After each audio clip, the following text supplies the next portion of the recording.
Good afternoon, everyone. I am Homin Park from ETRI, and I am honored to share our findings with you. Today, I am pleased to present our latest research on an end-to-end predictive maintenance system for autonomous inspection based on health index. In this session, I will demonstrate how we transitioned from the traditional labor-intensive manual inspection to a fully autonomous, standards-compliant digital system that is ready for the smart factory era. Let's start with the background context. As many of you know, large rotating generators are the absolute heart of power plants, and their reliability is non-negotiable. The critical component here is the stator wedge.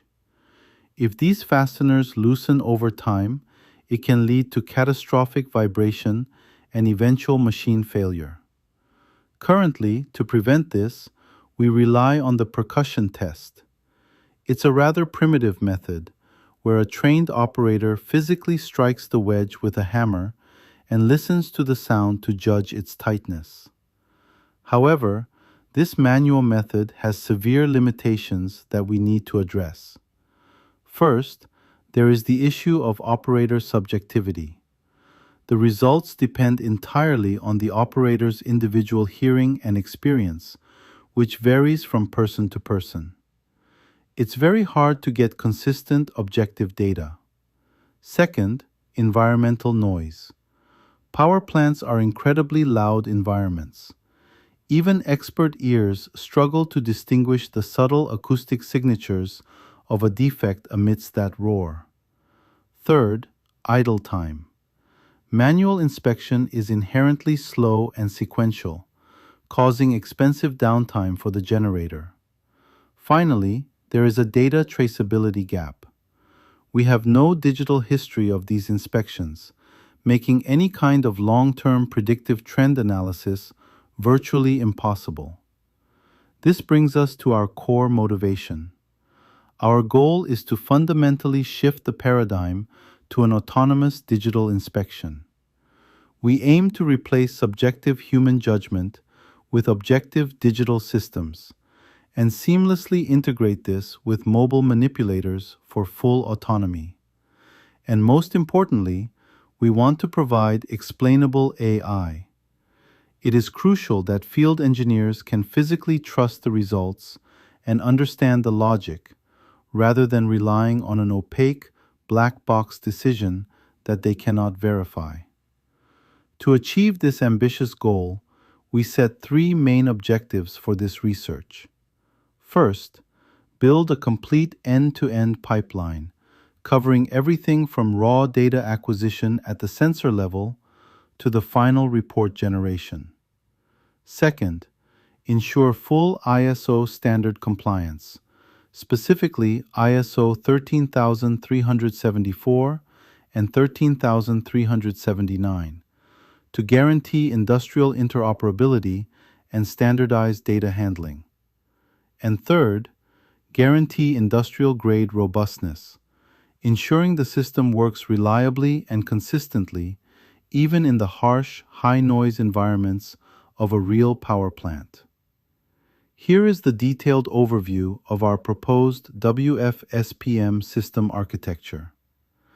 As you can see, it is not just a single algorithm, but a comprehensive full-stack solution designed for real-world deployment. The architecture consists of several distinct interconnected modules. On the far left, we have the inspection robot and the acquisition module, which capture the raw percussion signals. These signals are then passed to the status recognition and analysis module. This is where the core signal processing happens, extracting features and calculating the health index. This module doesn't just look at a single hit, but aggregates data to make a robust assessment. Next, we have the predictive maintenance engine. This engine takes the analysis results and applies our dual threshold logic to determine the current state, whether it is normal, caution, or fault. It also handles the logic for triggering re-inspections. All of this data is securely stored in our database, which acts as the backbone for traceability. Finally, on the right, we have the UI module and reporting tools. This seamlessly connects the physical inspection robot to the user interface, providing real-time feedback to the operator. This entire loop, from the robot's sensor to the user's screen, operates autonomously, ensuring a closed-loop system for maintenance. We designed the data flow to strictly mirror the actual inspection workflow used by field experts. It starts with acquisition and denoising to clean the signal, moves to conditioning and feature extraction to understand the physics of the sound, calculates the health index for a quantitative score, and finally generates alarms and reports. This structured approach ensures that every single step of the data processing pipeline directly supports and enhances the operator's decision-making process, rather than complicating it. A key contribution of this work, and what sets it apart, is our strict alignment with international standards. We didn't just build a custom solution from scratch. We mapped every single module to ISO 13374 and 13379 guidelines.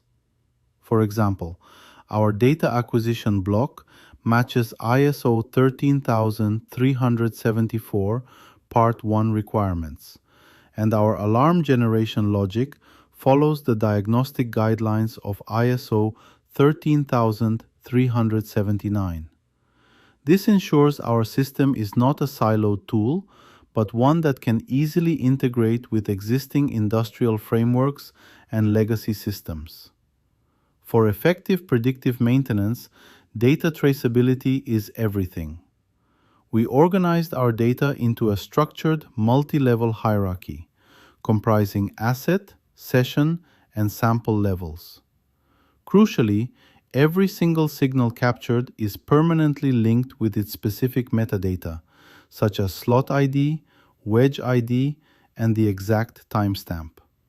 This means we can trace the complete history of every specific wedge over years of operation, allowing for deep, longitudinal analysis of degradation trends. To support the integration with autonomous robots, we built a flexible adapter module. It supports standard industrial protocols like OPC-UA, MQTT, and REST APIs. This allows our system to talk directly to manufacturing cell controllers and robot PLCs.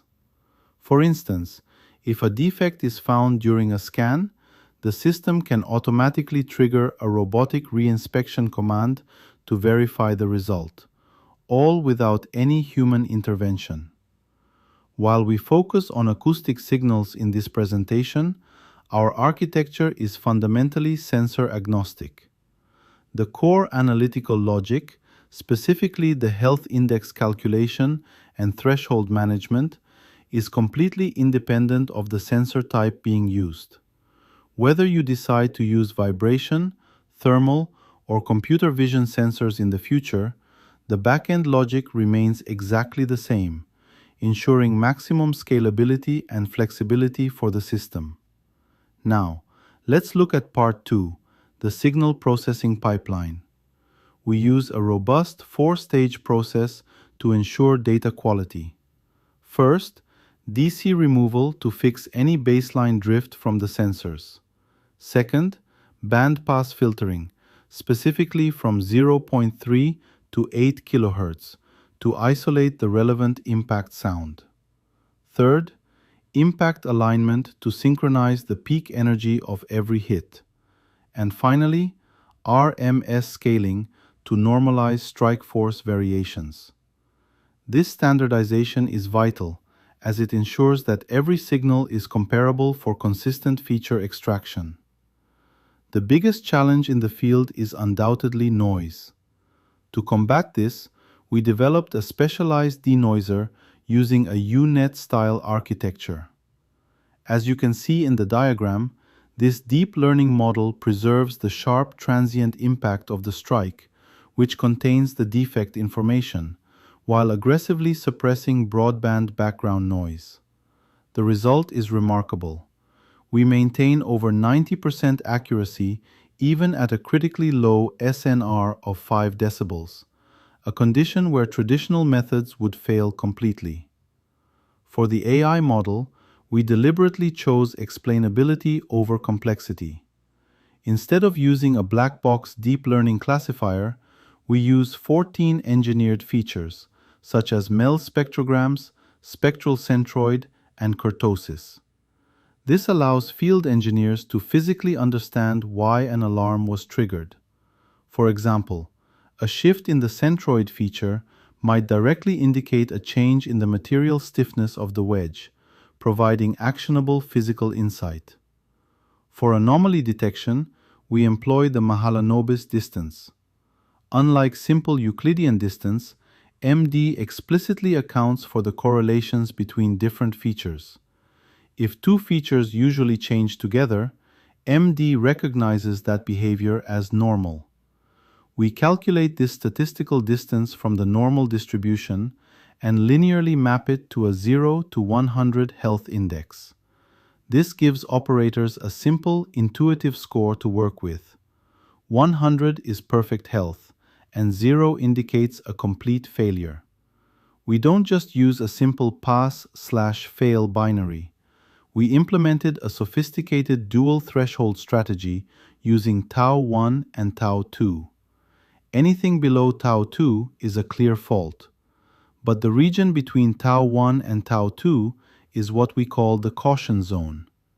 We optimize these thresholds mathematically to maximize the F1 score, while strictly enforcing a minimum fault recall constraint to ensure absolute safety. Why do we need a caution zone? It acts as a necessary operational buffer. In this zone, the uncertainty is naturally higher. Instead of stopping the production line immediately or ignoring the signal, the system triggers an automated reinspection. This intelligent filter screens out false alarms and only escalates true defects, effectively balancing safety requirements with operational efficiency. All this complex technology is presented through a user-friendly, multi-view UI. Operators have access to a live view for real-time monitoring checks, a comparative view to compare current signals against historical baselines, and a trend view to visualize the degradation history over time. This comprehensive interface supports the operator in making informed, data-driven decisions on the spot. Moving on to part 3, validation. We rigorously tested the system's reliability and robustness to prove its readiness. First, let's look at the static classification performance. The system achieved a high precision of 94.4% for the normal class. This represents a safety-critical design philosophy.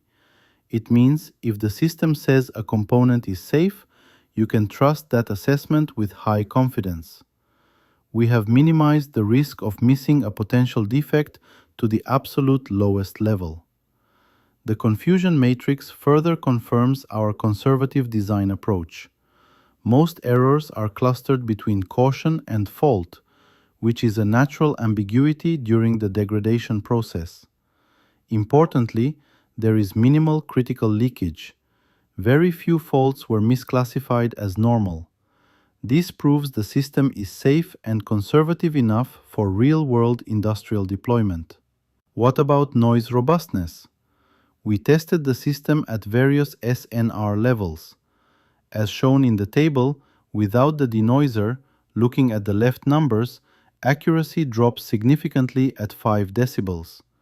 However, with the denoiser, looking at the right numbers, we recover performance to a respectable 73% accuracy even at 5 decibels.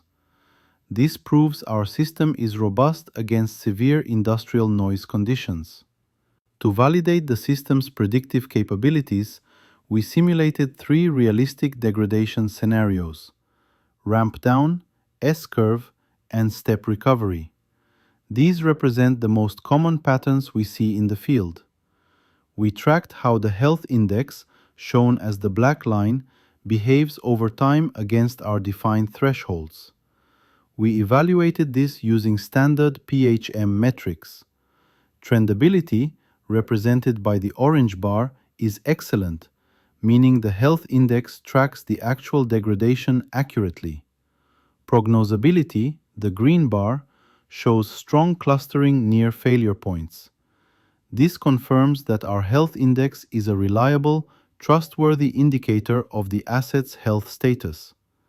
This is perhaps the most important slide for operations managers. The PF interval curve shows the critical time between the first caution alert and the final fault detection. We secured an average lead time of 5 frames. This gives the maintenance team a sufficient action window to order parts and schedule repairs, well before a functional failure occurs. This transforms maintenance from reactive firefighting into proactive, planned orchestration. In conclusion, our WFSPM system delivers three core contributions to the field. First, explainability via transparent features and an interpretable health index. Second, robustness against severe industrial noise. And third, standards compliance for easy integration. For future work, we plan to deploy this system on long-term field operations and expand it to multi-robot cooperative systems. That concludes my presentation on our end-to-end predictive maintenance system. Thank you very much for your attention, and I welcome any questions you may have.